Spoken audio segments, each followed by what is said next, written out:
What's up, ladies and gentlemen? Welcome back to the channel. I'm so hype right now. So I know I haven't uploaded in a minute. That's my bad. I know, like, I'm not many views right now, but still, I gotta be like consistent in this. But fight just got announced. If you read the title, you read the title of the video. I'm probably going to name the title of the video after this fight. It got me going, man. Ryan Garcia and Benn are fighting one another. And if you look at the date, you look at the time this video is being uploaded. Actually, probably not the time. I gotta edit this shit together. That takes a while. But just like you look at the date, you know what happened. Ryan Garcia, Benn just had their media day press conference, UFC style. I was really looking forward to this because I wanted to see what would happen. Would Benn come in on his, like, I found Jesus. I found Jesus. You know, I don't hate Eubanks anymore. I don't hate Chris. I don't hate him. You know, he's annoying to me. He's still a prat though, but I don't hate him. And then Ryan gonna come in on his Devin Haney crash out bullshit. You know, Daddy's talking about Diddy again. Or was he gonna come in kind of like he did for Barrios, where he was like a lot more reserved? And oh my God, dude, within the first question they started asking, those two just went at it, bro. Oh my God. Look, I've been excited about this fight just because I want to see Ryan in the ring again. Not really because of Benn. Be completely real, he looks like dog shit against Regis Prograis. And if you look like dog shit against Regis Prograis at 150 pounds, bro, you don't have a prayer of beating Ryan Garcia. But I gotta calm myself down so I can be like analytical about this. But oh man, I'm so excited for this fight. That press conference really got me excited because I like the fact that they actually don't like each other. Because this is the thing, if it was gonna be like a super respectful build up where they were both kind of like, you know, whatever with each other, like I just want to fight them, it'd be like cool. But it's like whatever. Man, dude, they don't like one another. Ryan said I'm gonna knock him out in 5 or less. Benn started like speaking Spanish to get under his skin, dude, saying you're not a real Mexican. And I'm not gonna lie to you, when Benn started saying you're not a real Mexican, it really looked like that got under, like that pissed Ryan off. Because, like, you know, they were like, you know, for context, Benn goes, I'll smack those fucking glasses off your face right now. And Ryan goes, you won't do shit. You won't do shit. Second Ryan says you won't do shit. They both stand up and start walking towards one another. And I was like, oh my God. That took nothing. It took literally nothing. So these two don't like one another, man. Ryan, I know Ryan, like, talks about the people who say, like, oh, he's not a real Mexican. And, like, he did that shit like Neon. I think it was Neon where he was like, oh, you're Mexican. You don't like spicy food. And Ryan was like, okay, you're this and you smell like shit or something. Like, I know Ryan, like, jokes about it. He, like, understands that there are a lot of people that don't look at him as a real Mexican. But I think that shit low-key gets under his skin. Which, like, it would for me, too. If I was a Mexican-American and, you know, Mexican people or just anyone in general told me, like, you know, you're not a real Mexican, that shit would piss me off. So it looked like that really got under Ryan's skin. I couldn't really make out what they were saying. Ryan was yelling some, like, your dad don't even think you'll go 5. That's crazy. Bringing Nigel Benn into it. Nigel just sitting there. He didn't deny it. Right? Nigel's like, maybe. Connor, Ryan might knock you out, Connor. That's my best Nigel Benn impression. But okay, thinking about the fight analytically, I've been hype yapping about it for 4 minutes now. I gotta, like, actually talk about it. This fight's really good because it's being co-promoted by Zuffa and the Ring Magazine, like, and DAZN, technically. It's going to be played on DAZN for Ireland and the UK, and then it's going to be on Paramount Plus everywhere else, which, you know, America. And Wade Concept, dude, I'm upset. He beat me to it. Wade Concept beat me to it talking about this, but basically everything he said is the same thing I feel, where even though, you know, a fighter signs over to Zuffa, that doesn't necessarily mean we're not going to get the big fights, which was the fear people had.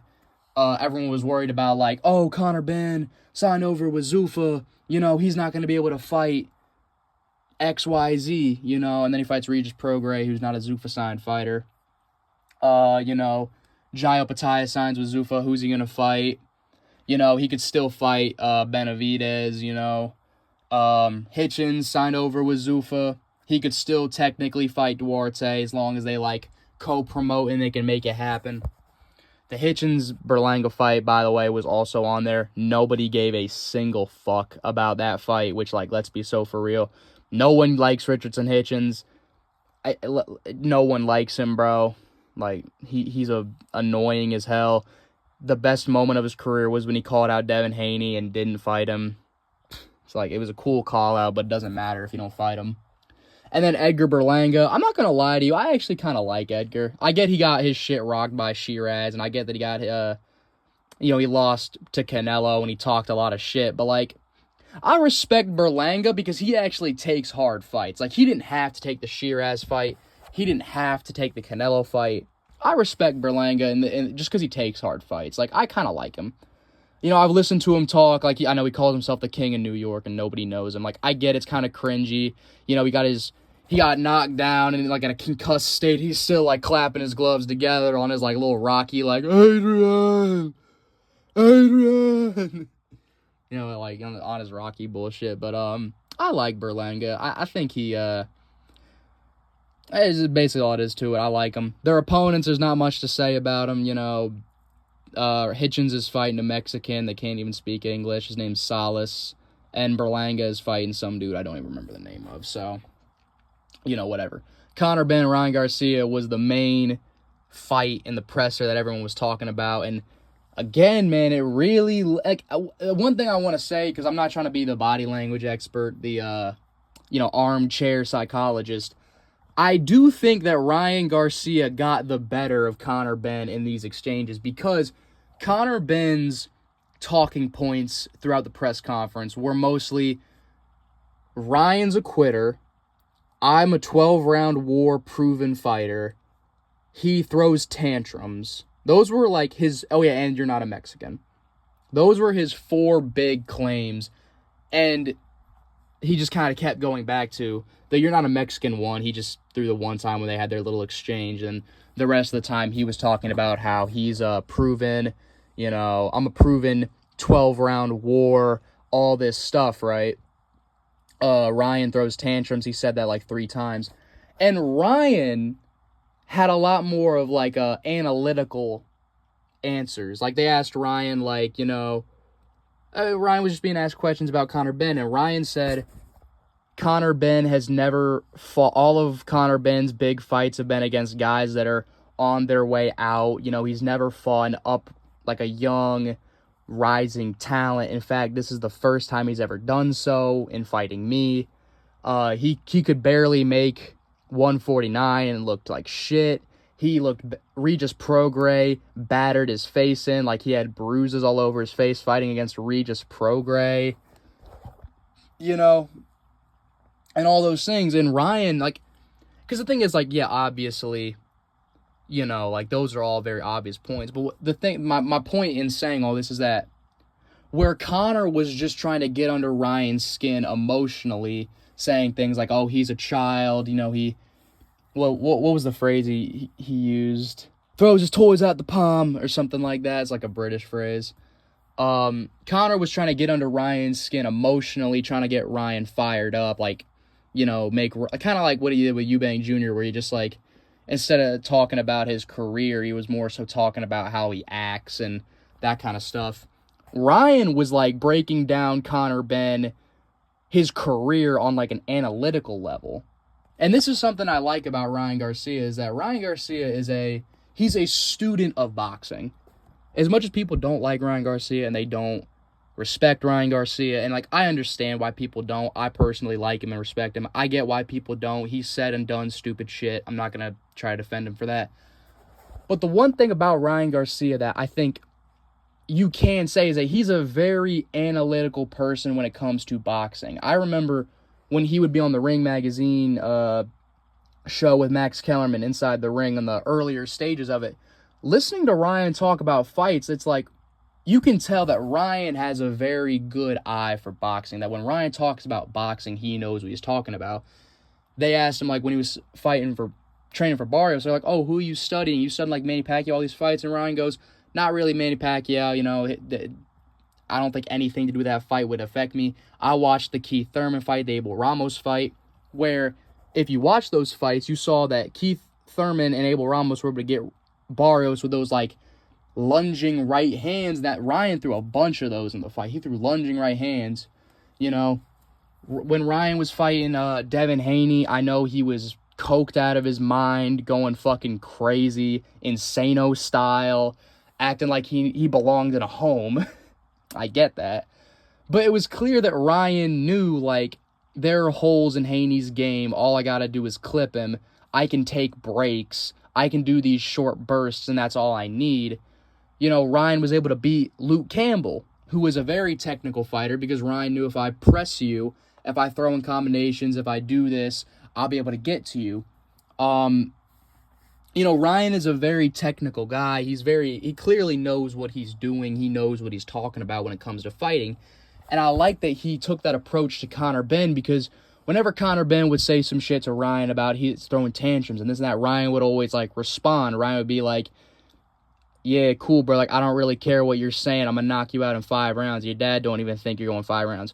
Whenever Ryan would talk about how Conor Benn, you know, all this stuff about Conor Benn's career, all the valid criticisms we've given Conor Benn, it would cut to Conor, and Conor isn't saying shit. Which is interesting, because when Eubank Jr. would talk about Conor's career, when, I guess Eubank Jr. is the only real, I was going to try to use a different example, but I guess Eubank Jr. is the only one we got, because that was the biggest fight. Whenever Eubank Jr. would talk about Conor's career and this and that, Conor would always be, like, coming back. He would always have something to say. Ryan shut Conor up by just bringing up valid facts. You struggled to make 150. You couldn't beat a guy, you barely beat a guy in Regis Prograis who got dropped by Devin Haney 3 years ago. You, like, all of your fights have been against guys who are on their way out of boxing, you know, like, yeah, you're 12-round war tested, but that 12-round war was with a guy who's already, like, damaged goods, you know? Because, like, let's be real, I loved the Eubank Jr. fight. I absolutely loved the first one. It's one of my favorite fights of all time, just because watching it live was insane. But, I mean, let's not pretend. Eubank Jr. has been used goods for a very long time in boxing. He's been used goods. And the fact that Conor Benn, you know, went 12 rounds with him, had that war with him, like, yeah, it's impressive that he was able to do that. Like, yeah, for a guy that had never done that before, coming through that adversity is impressive, but at the same time, it's not like you were fighting a prime Eubank Jr. You fought a 36, 37-year-old Eubank Jr., you know? It's not like you were fighting, you know, like Canelo. It's not like you fought Canelo, you know what I'm saying? It's not like you fought, Carlos Adames at 160. It's not like you fought Austin Williams at 160. 2 guys who I think beat Conor Benn at 160 extremely easily. I mean, yeah, you know, it's just blatant. You know, Ryan is pointing out things in Conor's career and that Conor can't object to. He can't argue. He can't say anything about, because all of the things Ryan's saying are true. And Conor can't really... The only thing Conor could say about Ryan's career was that he lost to Rolly and then got a title shot. That was the one thing about Ryan's career Conor Benn really made a comment about. The rest of it was mostly just, you're a kid who throws a tantrum, you're a spoiled brat, which I thought was very ironic that Conor Benn is calling Ryan Garcia a spoiled brat. Like, that's... Like, calling Ryan Garcia... Like, when you really sit down and think about it, Conor Benn grew up with Nigel Benn. He was driving Bentleys and all this bullshit, like, when he was 16. Ryan Garcia grew up in Victorville, California. Like, I know people talk about Ryan as, like, oh, he's this social media influencer and all this stuff. And they even touched on that during the press conference where Conor Benn said this influencer to my right, you know, hasn't got anything for me. And Ryan was like, you know, people call me an influencer my whole career. Look where I'm at, you know. People call me an influencer, like, you know, it doesn't mean shit to me. Like, this is all par for the course, you know? Like, I don't think Ryan gives a shit anymore that people call him an influencer. I think he just understands that that's what the insult people are going to go to. But, like, Ryan Garcia came up in a very, like, boxing was the thing that saved his family. I mean, like, I don't remember. I think it was the 30 days with Ryan Garcia leading into that Luke Campbell fight. But, like, his parents and all that saw, like, yeah, Ryan's got a talent. He's got really fast hands. You know, we should let him box because, like, you know, if he's got talent, maybe he could make money. You know, he could get a better situation for himself than we have right now. Like, they were very poor. I encourage you, like, go back and watch the 30 days with Ryan Garcia series into that Luke Campbell fight. It gives you a lot more of a different perspective on Ryan Garcia than what, like, the Haney fight gives you, than, like, what kind of modern Ryan is. Like, go back to that, like, earlier 135-pound Ryan Garcia. You know, I like Ryan. I've always liked Ryan. I've never not liked Ryan. But I think that, like, really looking at how he came up, it does give you a bit of perspective on, like, Ryan, and, like, it gives you a little more appreciation. But yeah, overall, you know, it was a great press conference. I'm super excited for this fight. I'm excited for this fight build up. I love the fact that they hate each other. That makes me so happy. Because it's gonna be entertaining. And I really want to see if Ryan's right, man. He even told Turkey, I get this bum done in 5 rounds or less. And my prediction for the fight was 8. I think Ryan got it done in 8. If Ryan gets him done in 5, bro, that'd be really impressive. That would be really impressive to me. I'd love to see that. But yeah, no, that's pretty much all I wanted to talk about. I just wanted to yap about the press conference. That shit got me going, dude. It got me fired up. But yeah, no, just thanks for watching, and I'll be making more videos about the Ryan Garcia Conor Benn fight as we keep going. I'm gonna be making some videos about, like, the other fights that have been announced, like Tio Rolly, Canelo and Billy. I know there's some more fights right now. Why can't I think of yeah, Zepeda Roach. I might make a video about that, just like a small one. But yeah, overall, boxing, we're getting a lot of good fights coming up. We've had a bit of a dry spell lately, but we got some big fights coming up. So yeah, I'm real excited for it, and I just want to say, thanks for watching, and see ya.